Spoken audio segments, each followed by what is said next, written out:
Olá, para você que chegou aqui agora, eu sou o Gabriel Freitas e nessa série eu estou contando um pouco da criação da minha marca de design autoral. E esse aqui é o segundo episódio que eu vou começar a contar qual que é o diferencial da minha marca, o que eu faço que é tão autoral e qual foi o processo para descobrir isso.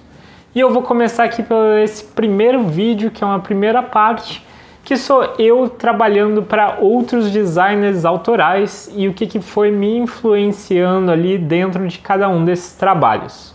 Mas antes de chegar nesses trabalhos em outros estúdios, tudo começa numa matéria lá na faculdade sobre cores e acabamentos, onde eu tive meu primeiro contato com quais seriam os meus elementos plásticos visuais através de uma ferramenta que é o Mood Board. O Mood Board, para quem não sabe, é uma ferramenta para criar o clima que o projeto vai te passar. Então você faz uma colagem visual aqui de coisas que transmitem o sentimento que você quer chegar naquele projeto. E o grande desafio que eu tive era criar um Mood Board que representava a mim. E eu tenho aqui um pedaço desse Mood Board até hoje, e ele no começo era uma composição muito cheia. Eu tentei trazer tudo que me representava, e tudo que te representa é muita coisa. Sempre se diz que no tudo cabe o nada, então ficava bem perdido ainda. Mas esse foi o meu primeiro contato com uma reflexão sobre quais são as coisas que representam o Gabriel. Mas enfim, guardem aí esse mood board na cabeça de vocês, que ele vai ser importante lá na frente quando eu começar a visitar quais são os meus elementos.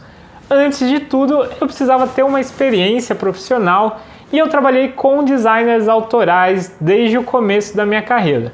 E o primeiro estúdio que eu trabalhei foi o Fetiche Design, do Paulo Biak e da Carolina Armelini, e ali eu comecei a entender um pouco da linguagem deles, como eles colocavam essa linguagem no projeto. E entrando lá no Fetiche Design, a primeira coleção que eu trabalhei foi uma coleção completamente conceitual e de peças únicas, que chamava Conserta-se Móveis Tratar Aqui. Na verdade, essa coleção era um desafio interno no próprio estúdio, porque ela ia contra toda a linguagem industrial que eles costumavam trabalhar. Então, para vocês terem uma ideia, a cara do estúdio antes dessa coleção era assim. Se vocês olharem bem, tem um pouco aqui de um funcionalismo contemporâneo, uma linguagem um pouco mais minimalista, sempre urbana, tentando tirar os elementos ali e dar uma característica de um produto industrializado, mesmo que às vezes ele fosse feito em pequena escala. Também tem muito do contemporâneo da época, aqui nos usos das cores mais fluor, mais neon, e também nesses objetos que têm uma característica um pouco mais divertida visualmente. A Conserta-se Móveis, ela era uma coleção contrária a tudo isso. Ela vinha falar sobre a dificuldade de projetar sem ter uma indústria, a dificuldade de desenvolver uma marca sem você ter uma indústria própria. Então, ela era uma coleção que resgatava objetos quebrados, danificados, e esses objetos eram consertados pelo estúdio. E eu trabalhei bastante nos 3 vasos dessa coleção. Os vasos, eles misturaram uma coleção de porcelana contemporânea aqui da Olaria e também trouxeram um resgate de umas ânforas de barro aqui de terracota, uma cerâmica mais vermelha, e a fusão dessas coisas, ela estava sempre destacada aqui nessa massa preta que parecia uma cola estranha 3D. Quando a gente olha para o mobiliário também foi consertado agora com faixas de atadura que o escritório já tinha usado em outro projeto, e essas faixas também eram pretas, então tinha esse link entre as duas partes da coleção. E eu lembro que a discussão sobre qual é o ponto de beleza desse projeto, que é meio imprevisível, era uma discussão bem frequente ali nessa época no escritório, porque não estava muito no métier da linguagem da Fetiche. E esse projeto ele foi bem importante para o estúdio, tanto num sentido de marketing ali, de ser reconhecido pela mídia como algo diferente, quanto também por essas reflexões internas que rolaram, e para mim, que fui jogado já num projeto muito conceitual, muito autoral, e ainda nem tinha uma linguagem muito bem definida. Depois disso eu passei por uma série de projetos que tinham clientes já mais definidos e que era uma mescla da linguagem da Fetiche com a linguagem desses clientes.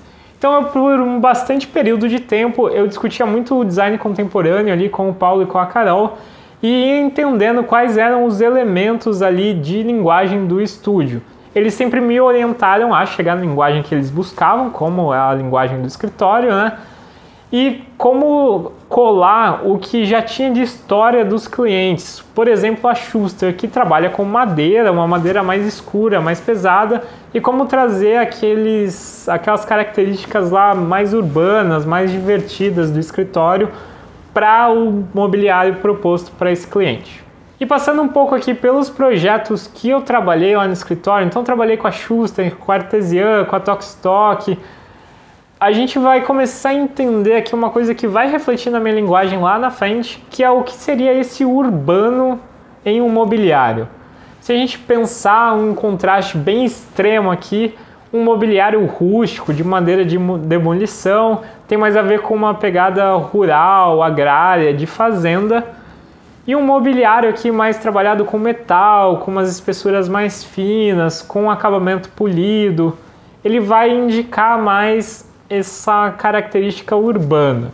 Esses elementos, essa reflexão do urbano foi o que eu tirei aqui do escritório, mas não só. A coisa mais importante que veio aqui dessa experiência para mim é que cada produto ali era pensado a partir de uma história.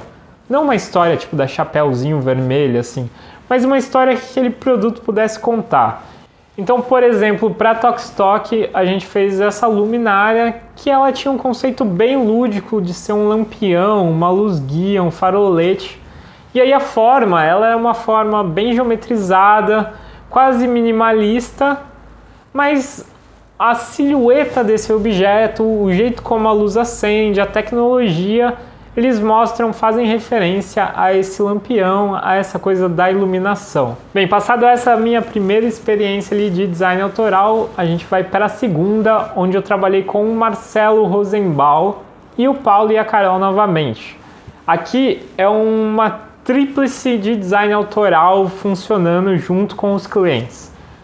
Para quem não sabe, o Marcelo Rosenbaum, ele é um arquiteto e decorador, designer, bem famoso aqui no Brasil porque ele pegou essa linguagem da arquitetura e ele popularizou ela através de alguns programas de TV que ele fazia reforma, como por exemplo o Decora ou o Lar do Oscilar. E ele trouxe a característica principal dele, que era a brasilidade. Ele pega essa brasilidade popular, passa nos pensamentos da arquitetura e deixa um ambiente sofisticado, mas muito puxado nessa brasilidade. E o Marcelo tinha já mobiliário desenhado pelo escritório dele, e de novo, a característica mais importante dele vai ser essa brasilidade e esses saberes vernaculares, esses saberes populares e como utilizar esse no mobiliário e numa produção industrial. Lembrando então do Fetiche, que tinha essa característica mais urbana, mais lúdica ali, divertida, fazendo uma fusão dela com essa brasilidade, esse vernacular, a gente teve o surgimento dessa nova marca, que é o Rosenbaum e o Fetiche. E aqui eu trabalhei alguns projetos para empresas como a Opa, como a Pointer, fiz bastante revestimento ali para Santa Luzia.